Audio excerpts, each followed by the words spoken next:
여러분 안녕하세요. 더밀크 캐런입니다. CES 2021 탐구생활 두 번째 시간입니다. 이번 시간에는 주요 키워드를 중심으로 알아보도록 하겠습니다. 작년하고 비슷한데요. 이제 CES 홈페이지에서 몇 개의 키워드를 좀 골라봤습니다. 일단 5G가 있을 거고요. 네, 스마트홈이 있을 거고요. 스마트홈에서도 아무래도 이제 TV나 디스플레이가 또 중요한 부분이 있고 나머지 가전들 얘기가 좀 있고요. 다음에 이제 블록체인 얘기가 조금 나옵니다. 그 다음에 지금 코로나 사태 상당히 중요한 AR, VR이 있고요. 그 다음에 로봇이라든가 IoT 부분, 자율주행, 웨어러블 스마트 헬스, 그다음에 인공지능 부분들, 그리고 올해 특별히 강조되는 스포츠 쪽도 상당히 강조되는 것 같습니다. 네, 집에서 뭔가 스포츠를 하는 게 많아져서 그런가요? 집에서 열심히 이제 운동을 해야 되니까. 네, 네네네. 뭐 CES의 키워드가 요즘 모든 테크 트렌드를 반영하고 있는 것 같은데요. 네. 그러면 각 키워드별로 하나씩 저희가 주요 이슈를 살펴보도록 하겠습니다. 첫 번째 이슈 어떤 것이죠? 네, 역시 5G거든요. 네. 그래서 5G에서 대용량, 초연결, 초저지연이 있었는데 아마 5G 시대에 들어와서 혁신적이다라고 느끼는 분들도 있을 거고 약간 이게 조금 큰 차이가 없다라고 느끼신 분들도 있을 거예요. 저는 사실 5G와 4G가 뭐가 달라졌지? 초고속, 초저지연, 초연결 중에 지금 상용화되어 있는 부분 사실 초고속만 있는 부분이거든. 네. 그래서 어떤 하나의 그 스마트폰으로 영상을 즐기거나 아니면 하나의 기지국 내에서 로컬하게 뭐 스마트 팩토리나 스마트 팜을 하는 이런 부분이 주가 되는데 2020년 7월에 릴리즈 16 표준이 끝났어요. 그러면서 이제 초고속, 초저지연, 초연결이 비로소 완성이 된 거죠. 즉 그런 기지국이 이제 전국을 커버해야 스마트시티라든가 자율주행 이런 거를 또 이제 우리가 또 즐길 수가 있는 거죠. 그럼 5G와 관련된 CES의 혁신상, 네네. CES에서 혁신상을 주잖아요. 그쵸. 어떤 기업들한테 주는 거죠? 이제 기업들이 이제 신청을 하고요. 네. 사실은 CES가 찾아서 주진 않고 CES 2022를 대비를 해야 되거든요. 그렇죠. 많이 신청하셔가지고 더 많은 혁신상을 좀 받으시면 좋을 것 같습니다. 네. 혁신상 신청하시는 거 잊지 마시고요. 올해의 혁신상은 누가 받았는지 알아보도록 하겠습니다. 그럼 5G 관련 혁신상 누가 받았나요? 삼성전자의 갤럭시 노트 20 울트라 5G가 베스트 이노베이션 상을 이제 받았고요. 그리고 LG전자의 이제 벨벳 5G도 혁신상을 수상을 했습니다. 작년부터 이제 나오기 시작한 건데 작년에는 이제 레노버 노트북이 혁신상을 받았거든요. 그러니까 우리가 더 이상 와이파이를 연결하는 것이 아니라 5G를 통해서 어디든지 이제 갈 수가 있는 이런 부분이죠. 편리한 부분. 올해는 이제 HP가 혁신상을 받았습니다. HP 노트북. 네, 노트북이죠. 네. 작년에는 이제 어떤 각각의 업체들이 5G를 써가지고 뭐 농업이나 수산업에 적용 이런 모습들을 좀 보여줬는데 올해는 아무래도 코로나다 보니까 그런 모습들은 많지는 않을 것 같고요. 다만 이제 영상을 통해서 그런 비전을 좀 제시할 것 같습니다. 두 번째 키워드로 넘어갑니다. 네. 두 번째 키워드? 두 번째 키워드는 스마트홈에서 대표도 역시 디스플레이죠. 그러니까 디스플레이 시대입니다. 그러니까 우리가 5G를 통해서 대용량의 데이터를 보낼 수가 있다 그러면 이제 어디나 다 디스플레이로 바뀌는 거죠. 벽도 바뀌고요. 책상도 디스플레이로 바뀌고요. 결국 디스플레이 에브리웨어 시대가 될 것이다. 이렇게 좀 얘기를 하고 있는데요. 대표적인 게 이제 마이크로 LED라고 볼 수가 있습니다. 네. 마이크로 LED 기술은 이제 소자가 작아지니까 입자가 작아지니까 일정 크기의 예를 들어서 뭐 노트만한 그런 판넬들을 쭉 이어서 만들 수가 있는 거죠. 큰 부분들. 그러니까 예를 들어서 예전에는 이제 55인치 그러면 55인치 공정에서 그걸 잘랐는데 지금은 기본적인 판넬들만 쭉 이어갈 수 있도록 하고 있거든요. 크기가 확장할 수 있는 거죠. 임의의 크기도 만들 수 있고 임의의 모양도 만들 수 있고 그렇게 되는데 이 마이크로 LED가 사실은 산업적으로는 약간 좀 걱정되는 부분이 있어요. 왜냐하면 디스플레이 업체가 사라질 수도 있거든요. 기존처럼 이렇게 55인치, 75인치 공장을 디스플레이 업체가 가지고 있는 게 아니고 그냥 노트북만한 것만 쭉 찍어서 이어 붙이면 되거든요. 그래서 이제 어떤 디스플레이 공정에 상당히 혁신을 가져올 거다. 이렇게 좀 보고 있고요. 올해 이제 얘기가 많이 나오는 부분들은 이제 미니 LED 백라이트 부분이 좀 많이 얘기가 나오고 있습니다. 근데 미니 LED 백라이트는 마이크로 LED가 아니고요. 미니 LED 백라이트 사실은 LED는 아니고 LCD 기술입니다. 우리가 폴더블 폰이라는 분의 플렉서블 디스플레이 얘기가 좀 많이 나오고 있고요. TV 측면에서는 이제 뭐 많이들 보시죠? LG의 OLED하고 삼성의 QLED. QLED는 사실은 기술적으로 LED는 아니고 LCD거든요. 삼성 쪽에서 준비하던 게 이제 QNED라는 기술이 있었거든요. 이건 잉크젯 관련 기술인데. QNED. 네, QNED인데 2020년 말에 LG 쪽에서 QNED TV를 그 먼저 이제 내버렸습니다. QNED를. 네. 그러니까 미니 LED 백라이트가 LCD 계열인데 LG의 QNED는 그 LCD 계열의 미니 LED 백라이트를 이용한 기술이다. 이렇게 좀 볼 수가 있습니다. 그리고 또 작년에 LG에서 그쵸. 내놓은 게 되게 그 롤러블 TV 롤러블 TV를 LG가 상용을 했습니다. 가격은 비싸죠. 1억 7천만 원인데 TV가 나왔다가 사라지는 공간을 좀 활용할 수 있다는 측면에서 뭐 또 다양하게 쓸 수 있지 않을까 좀 생각이 되고요. 네. 삼성은 이제 마이크로 LED TV를 이제 대대적으로 선전을 했고요. 그리고 146인치, 그다음에 219인치, 292인치, 그러니까 전시용이나 이런 데 이제 잘 쓸 수 있을 텐데요. 작년 말에 110인치 마이크로 LED를 1억 7천만 원에 판매하겠다고 발표를 했습니다. 롤러블 TV랑 똑같은 가격이네요. 네, 그렇죠. 차세대 TV의 경쟁. 이렇게 TV 시장이 디스플레이 중심으로 정말 경쟁이 치열하네요. 네.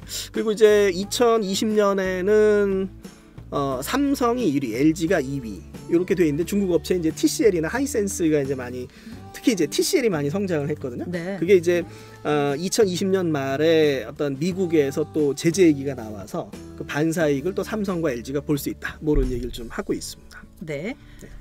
그리고 디스플레이가 또 TV만 들어가는 게 아니라 스마트폰에도 들어가잖아요. 네. 이제 앞으로 스마트폰에서 플렉서블 디스플레이를 이용한 부분이 이제 LG의 롤러블 폰하고 삼성의 이제 두 번 접는 폰 컨셉이 작년 말에 이제 나왔습니다. 그래서 LG 롤러블 폰이 CES 전시가 될까?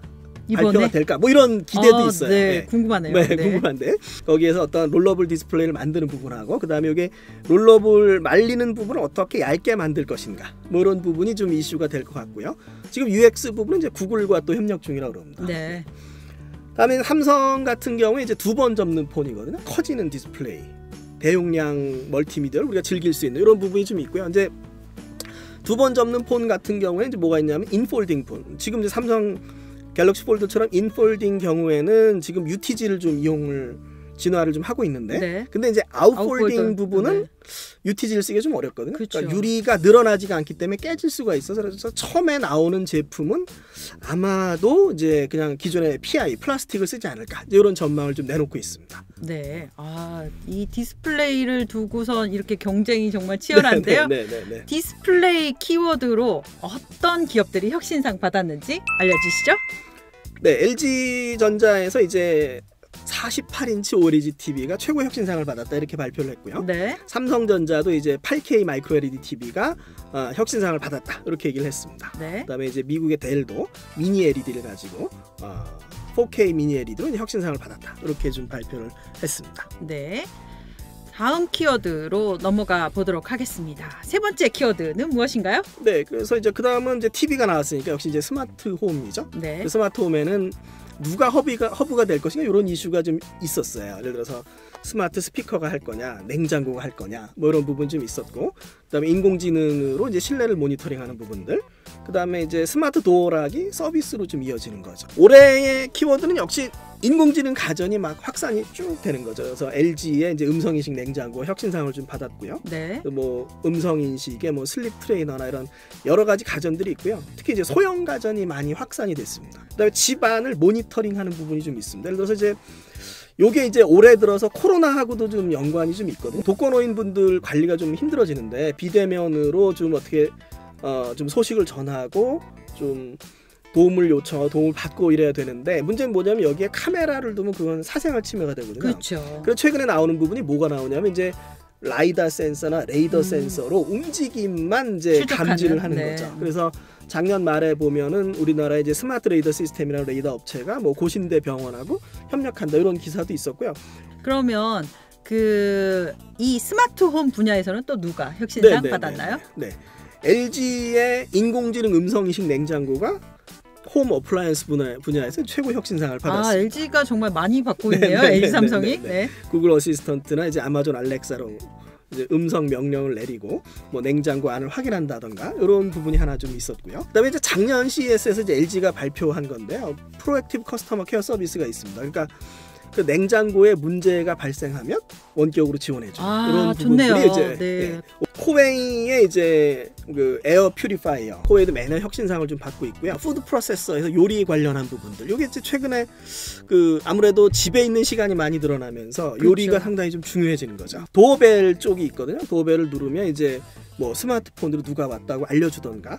아무래도 이제 집에 있는 시간이 많아지다 보니까 이제 이런 솔루션들이 이제 중요해지는 것 같습니다. 네, 그리고 이렇게 대면하지 않고 비대면으로 그렇죠, 그렇죠.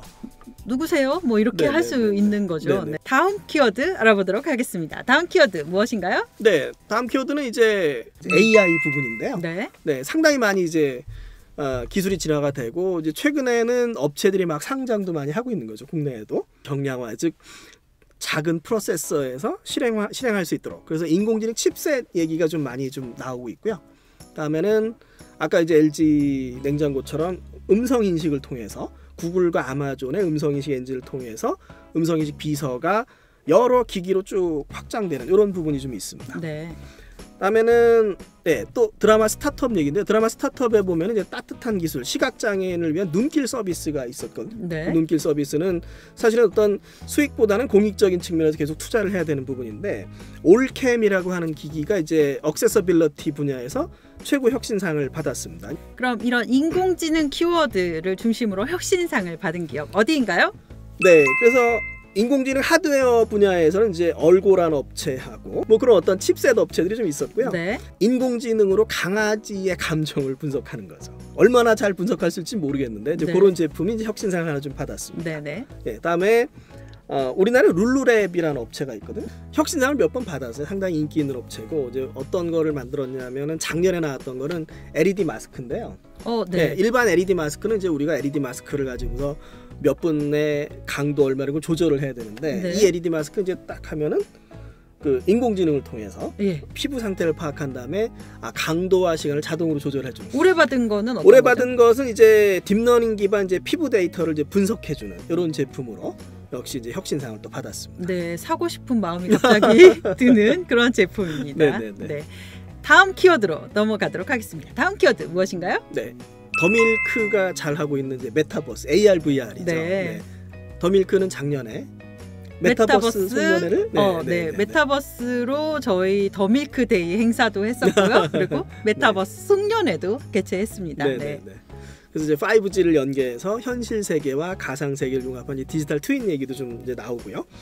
몰입형 AR VR을 어떻게 가져갈 것인가 이런 부분들, 뭐 아이 트래킹 부분이라든가 웨어러블 디바이스라든가 이제 이런 부분들, 그리고 서비스의 확장 부분들 이런 부분들이 이제 많이 나올 것 같습니다. 특히 이제 이런 부분들은 컨퍼런스에서 얘기가 좀 많이 나오지 않을까 이렇게 생각이 됩니다. 네, 그럼 주요 혁신상 어떤 기업이 받았나요? 네, 비햅틱스라는 업체는 작년에도 혁신상을 받았던 업체거든요. 네. AR, VR로 타격감을 어떻게 할 거냐 이런 부분이 있는데 아무래도 이제 우리가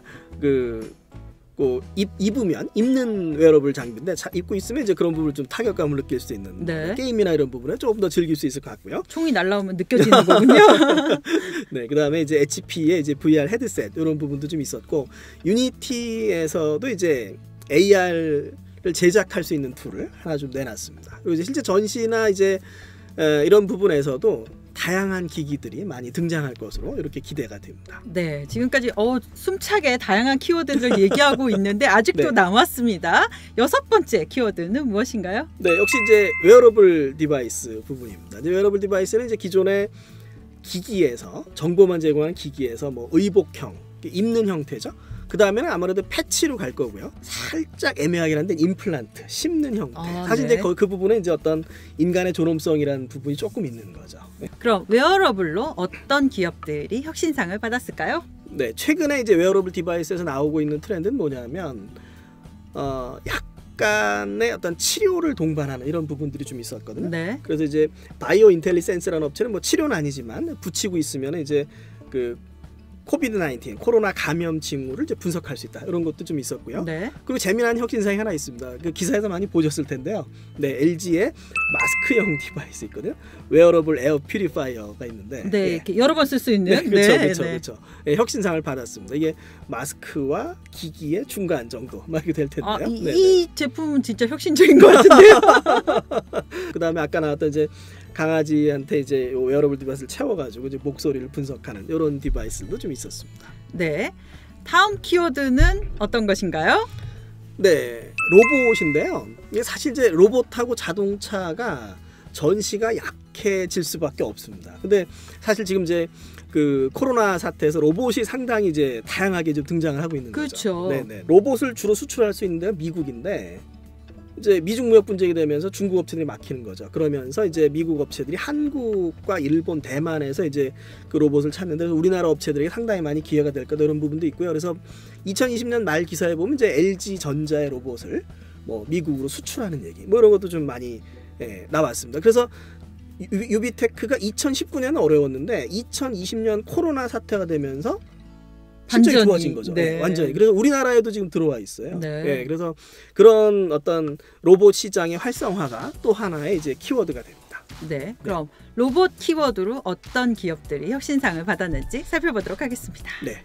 대성이라고 하는 업체는 이제 우리나라 업체거든요. 네. 자동 탈봉기입니다. 뭘 벌통을 이제 벌통. 자동으로 이제 처리해 주는 네, 거죠. 네, 네. 그래서 이제 그런 기기로 혁신상을 받았습니다. 재밌는 기기고요. 네. 그다음에 이제 존디어에서 작년에도 이제 5G 농업 얘기가 좀 있었는데 2020년에도 작물 수확을 돕는 로봇 이런 부분도 좀 있었고요. 미국은 워낙 그 농업 규모가 맞습니다. 크니까 네네네. 로봇이 하지 않으면 그쵸, 사실 그쵸. 힘들죠. 네네네.